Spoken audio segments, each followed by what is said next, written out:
Hola, ¿cómo estás? En el vídeo de hoy voy a hacer un breve análisis del estilo de liderazgo de Vladimir Putin, con el objetivo de extraer algunas lecciones que nos pueden servir para nuestra actuación directiva en el día a día. No se trata de analizarlo tan solo por los últimos y desgraciados acontecimientos en Ucrania. Putin lleva más de 20 años liderando un gran país. Ha sido escogido la persona más poderosa del mundo por la revista Forbes durante 4 años consecutivos. Es amado y odiado por muchos. Lo que está claro es que pasará la historia. El tiempo nos dirá en qué condición. Y a propósito de la historia, han existido en ella muchos tipos de líderes con estilos de ejercicio del poder diametralmente diferentes. Por ejemplo, tenemos a Adolf Hitler y su antagonista Winston Churchill, Fidel Castro y John Fitzgerald Kennedy, Martin Luther King y Malcolm X, el Dalai Lama o el Papa Francisco, Joe Biden o Donald Trump. Y ahora mismo Vladimir Putin y Volodymyr Zelensky. Todas estas parejas son personajes antagonistas, opuestos y muchas veces enemigos acérrimos. Pero todos tienen en común algo muy importante. Todos ellos tienen seguidores.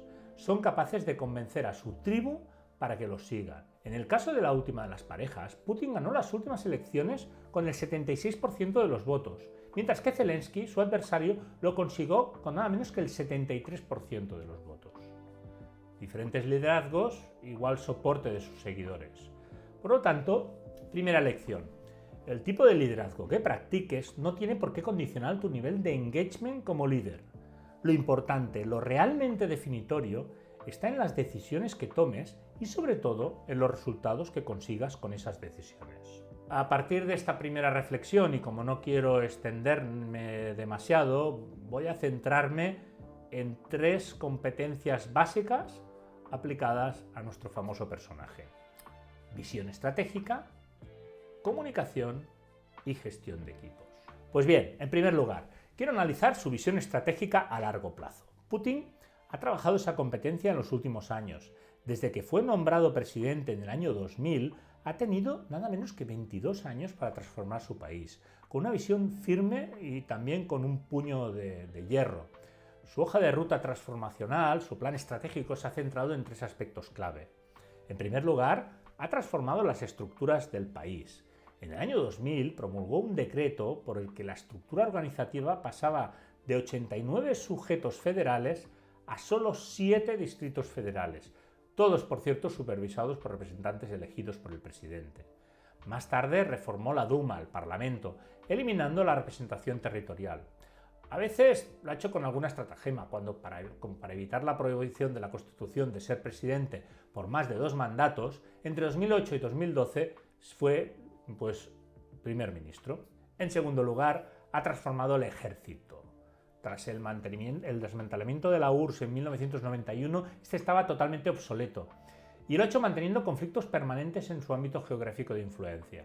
Así, ya en 1999, como primer ministro, inició la Segunda Guerra de Chechenia, la cual le reportó una grandísima popularidad. En 2008, lideró la Guerra de Osetia del Sur, invadiendo Georgia e incumpliendo posteriormente el acuerdo de retirarse de los territorios ocupados. Esa invasión, recordemos, estuvo relacionada con la posible incorporación de Georgia y Ucrania a la OTAN, decisión que se tomó en la cumbre de esa organización en Bucarest el mismo año. En 2014, Putin ordenó la invasión de la península de Crimea. Y por último, y antes del actual conflicto, en 2015 autorizó la intervención rusa en la guerra civil de Siria. Tras todos estos acontecimientos, ¿podéis tener alguna duda de que el actual conflicto en Ucrania obedece a un plan prediseñado muchos años atrás? En tercer lugar, ha transformado la élite social y la economía. Enseguida vio la necesidad de modificar la composición de la poderosa oligarquía rusa que salió de la Unión Soviética y limitar su poder al ámbito de los negocios, de forma que dejasen de interferir en la política. En el ámbito económico, hemos de reconocer que su actuación ha sido bastante exitosa. Así, con la desaparición de la URSS, Rusia pasó a ser un país arruinado, con masivas fugas de capital y con una descomposición social muy preocupante. Y con esta visión y actuación a largo plazo ha conseguido Putin volver a poner a Rusia en la palestra de las grandes potencias mundiales, incrementando los niveles de patriotismo de sus compatriotas. La geopolítica está cambiando y el mundo está virando. Ahora tenemos 4 polos de poder: Estados Unidos, Europa, China ¿Y Rusia? El problema que tiene Putin es que su poder solo se asienta en uno de los tres grandes factores que hacen que un país una gran potencia del siglo XXI. El económico, el tecnológico y el militar. Y así, mientras Estados Unidos continúa siendo la única potencia que domina los tres factores, China y Europa son fuertes económica y tecnológicamente, pero no militarmente, aunque China se está poniendo las pilas al respecto. Pero Rusia solo es poderosa militarmente, ya que es un país con un PIB similar al de Italia y algo superior al de España. Por lo tanto, segunda lección. Para construir una estrategia ganadora necesitas algo más que una tribu comprometida con un ideal. Necesitas ser muy realista acerca de la situación de partida. La ambición es necesaria, el realismo es imprescindible. Parece que ese es el gran punto débil de la estrategia Putin. Además de escoger un modelo de liderazgo del siglo XIX para un mundo cambiante en el siglo XXI. A continuación vamos a ver ahora cómo Putin gestiona otra competencia, la comunicación, la segunda de las grandes competencias que he escogido. Como buen exdirector de la KGB, no se deja llevar por las emociones, es frío y calculador, y ha mantenido una actitud de control de la comunicación en su país, pero puede haber cometido algunos errores. Te voy a señalar tres que a mí personalmente me parecen muy claros y evidentes. En primer lugar, centrarse en el control de la comunicación interna, reprimiendo la disidencia de pensamiento con represión. La verdad es que hoy por hoy puedes cerrar canales de televisión, encarcelar o incluso asesinar opositores, pero es absolutamente imposible mantener desinformado a un pueblo de 144 millones que habitan la nación más extensa del mundo. La tecnología y la autenticidad en el mensaje y en el relato es lo que al final, en el medio y largo plazo, hace aflorar la verdad. En segundo lugar, centrarse en valores como el amor a la patria, abandonando otros como el amor a los ciudadanos que componen esa misma patria que dices amar. Uno de los relatos que más impactan de esta guerra es escuchar a ucranianos con ascendencias rusas decir que no se creen que puedan ser atacados de esa forma tan feroz por sus hermanos rusos. En tercer lugar, rodearse de una escenografía de un imperio vetusto, alejado de la realidad de sus conciudadanos, marcando distancias. Así, por ejemplo, lo vemos aparecer en despachos desfasados, llenos de teléfonos fijos, dignos de otra época, en habitaciones o escenas que desprenden lejanía y ponen barreras jerárquicas. Mientras tanto, fijaos, su oponente, Volodymyr Zelensky, aparece en traje de campaña, hablando a sus conciudadanos de tú a tú, sin barreras. Definitivamente creo que Putin ha perdido en estos momentos la batalla por el relato. Su oponente se presenta como un David contra un Goliat. Y ya sabemos de qué lado se pone la mayoría de la gente. La tercera lección es que en el siglo XXI la comunicación no se puede controlar y a duras penas se puede gestionar. Más allá de las fake news, la verdad acaba aflorando en un mundo hiperconectado.